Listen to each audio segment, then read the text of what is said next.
Hello guys, स्वागत है आप सबका। तो आज हम बात करेंगे अदानी ग्रुप की। और ये अमेरिका से बड़ी खुशखबरी निकल कर आ रही है। हेडलाइन को देख सकते हैं कि अब अमेरिका से ग्रुप कंपनियों के लिए अच्छी खबर, शेयरों में तेज़ी। और क्या आगे क्लीन चिट मिल सकती है नहीं, उसके ऊपर हम एनालिसिस करेंगे। सब्सक्राइब ज़रूर करें, शेयर ज़रूर करें। शाम को इन सभी के ऊपर हम डिटेल में चर्चा करेंगे। सब में अच्छी खासी तेज़ी यहाँ पर दिख रही है, बाजार के अंदर भी तेज़ी है। और मामला है क्या, ये ज़रा देखें। तो ट्रंप प्रशासन का वाइट कॉलर क्राइम पर नरम रुख भारत की बड़ी कंपनियों के लिए खासकर यहाँ पर लिखा है, खास करके अदानी ग्रुप के लिए एक संभावित राहत बनकर उभर रहा है। क्यों? तो लेकिन ये मुद्दा, ये ज़रा देखें कि मुद्दा जो है राजनीतिक और कानूनी दोनों ही रूप से बेहद संवेदनशील है। आने वाले हफ्तों में देखना होगा कि ये रुख क्या वाकई अदानी और दूसरी कंपनियों को अमेरिका में क्लीन चिट दिलाता है या सिर्फ चुनावी रणनीति है। क्या है पूरा मामला, वो हम देखेंगे। और मुझे ऐसा लग रहा है कि अगर ये क्लीन चिट मिल जाती है एटलीस्ट अमेरिका के अंदर भी, तो भी अच्छी खासी तेज़ी आने की संभावना रह सकती है। क्योंकि पिछले दिनों में जब वो आरोप लगे थे अमेरिका के अंदर, तब अच्छा खासा डाउन साइड आया था अदानी ग्रुप के शेयरों की अगर बात करें। तो वो मामला अगर सुलझ जाता है तो अच्छा रह सकता है, ऐसा मुझे लग रहा है। आगे ज़रा देखें कि ट्रंप प्रशासन ने जस्टिस डिपार्टमेंट को आदेश दिया है कि वह विदेशी व्यापार सौदों से जुड़ी रिश्वतखोरी के मामलों में अमेरिकी नागरिकों और कंपनियों के खिलाफ कड़ी कार्रवाई से बचे, ये उन्होंने कहा है।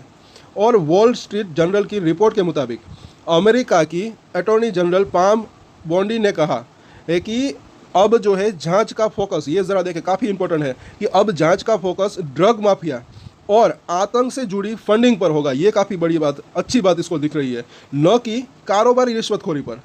ये मतलब कि उनका फोकस जो है वो शिफ्ट हो रहा है। तो ये चीज़ यहाँ पर अच्छी कहीं ना कहीं दिख रही है।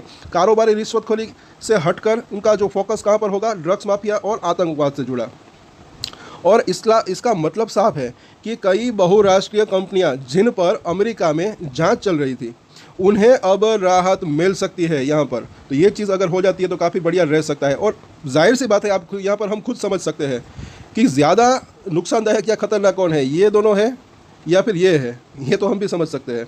चलिए आगे देखते हैं कि अदानी ग्रुप पर असर। तो भारत के अदानी ग्रुप पर अमेरिका में विदेशी अधिकारियों को रिश्वत देने के आरोप चल रहे हैं। और वॉल स्ट्रीट जर्नल की रिपोर्ट में दावा किया गया है कि गौतम अदानी के वकील अमेरिका के न्याय विभाग से इन मामलों में आरोप हटाने की मांग कर रहे हैं। अदानी ग्रुप का भी अच्छा खासा फोकस है वहाँ पर, मतलब कि वो वकील जो है वो हायर किए हुए हैं। अदानी ग्रुप ने इन आरोपों को बिल्कुल निराधार बताया है। इनका कॉन्फिडेंस जो है अदानी ग्रुप का, वो मुझे काफ़ी अच्छा लगता है। अभी भी वो अपनी बात के ऊपर डटे हुए हैं। लेकिन ट्रंप प्रशासन की नई नीति के तहत ये मामला अब कम गंभीर माना जा सकता है। ये भी काफ़ी बड़ी बात है, कम गंभीर माना जा सकता है। और कंपनी को अमेरिका में जो है राहत मिल सकती है। और मुझे ऐसा तो लगता है कि मतलब कि छोटी सी भी अगर राहत मिले तो काफ़ी बड़ी बात हो सकती है। आगे देखें कि विशेषज्ञों का मानना है कि ट्रंप का ये कदम कंपनियों को राहत देने वाला है, लेकिन इससे अमेरिका की गंभीर अपराधों के प्रति छवि कमज़ोर हो सकती है। ये फैसला विदेशी निवेशकों के लिए एक मौका हो सकता है, लेकिन ये भी देखना ज़रूरी है कि अमेरिका अब किस हद तक इन अपराधों को नज़रअंदाज करता है। तो ये भी मतलब कि एक सब कानूनी पहलू होते हैं, उनको वो भी देखना पड़ता है। लेकिन क्या आगे होता है वो देखना बनता है। वैसे मुझे तो ऐसा लग रहा है कि जो है आगे राहत मिलने की संभावना रह सकती है। तो कुल मिलाकर ट्रंप प्रशासन का वाइट कॉलर क्राइम पर नरम रुख भारत की बड़ी कंपनियों के लिए, खास करके अदानी ग्रुप के लिए, एक संभावित राहत बनकर उभर रहा है। लेकिन ये मुद्दा राजनीतिक और कानूनी दोनों ही रूप से बेहद संवेदनशील है। तो आने वाले हफ्तों में देखना ये होगा कि ये रुख वाकई अदानी और दूसरी कंपनियों को अमेरिका में क्लीन चिट दिलाता है या सिर्फ चुनावी रणनीति है। सो ये जो है पूरी की पूरी रिपोर्ट है। खैर जो भी हो, आज के दिन तो तेज़ी आई अदानी ग्रुप के शेयरों की अगर बात करें, साथ साथ बाजार के अंदर भी। लेकिन यहाँ पर समझने लायक बात है कि अभी भी अदानी ग्रुप का कॉन्फिडेंस जो है वो मुझे अच्छा लगता है।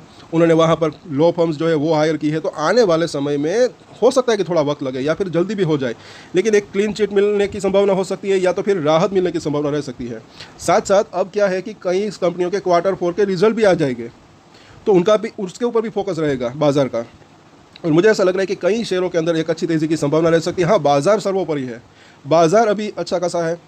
बाजार के अंदर गिरावट नहीं आती तो मार्केट शेयर के अंदर भी जो है एक अच्छी तेज़ी की संभावना रह सकती है। और जिन कंपनियों के फंडामेंटल अच्छे हैं तो मुझे ऐसा लग रहा है कि उसके तो जो है रेवेन्यू और प्रॉफिट बढ़ सकता है, तो भले ही थोड़ा वक्त लगे लेकिन तेज़ी की संभावना रह सकती है। तो शाम को डिटेल में कई शेयरों के ऊपर चर्चा करेंगे, तो लाइक शेयर एंड सब्सक्राइब जरूर कर लें हमारे चैनल को। और ये अच्छी खबर इसको कह सकते हैं, पॉजिटिव खबर कह सकते हैं, क्योंकि कई दिनों से मामला एक ठंडा पड़ा था, लेकिन आज थोड़ा सा ऐसा लग रहा है कि वहाँ पर एक मतलब कि वो एक्शन मोड में आया है, तो ये अच्छी चीज़ यहाँ पर दिख रही है। तो शाम को डिटेल में चर्चा करेंगे। तब तक के लिए अगर आपका वीडियो अच्छा लगा तो लाइक शेयर सब्सक्राइब जरूर करें। और कुछ होम डेकोर्स की जो है यहाँ पर कुछ चीज़ें हैं, प्रोडक्ट्स को आप वीडियो को टच करके यहाँ पर देखें तो वो आप चाहे तो बाय कर सकते हैं, अच्छे खासा प्रोडक्ट्स है वहाँ पर। और एक स्टैंडर्ड डिस्क्लेमर जो कि मैं हमेशा देता हूँ, आप कोई भी रेट ले उससे पहले अपनी रिसर्च करें, अपने फाइनेंशियल एडवाइजर की सलाह लें, उसके बाद ही कोई डिसीजन ले, और डिसीजन ले तो उसकी जिम्मेदारी मेच्योरिटी के साथ खुद ही लें। ये वीडियो मैंने एजुकेशन पर्पस के लिए बनाई, मेरी तरफ से कोई भी बाय या सेल की रिकमेंडेशन नहीं है। Thank you.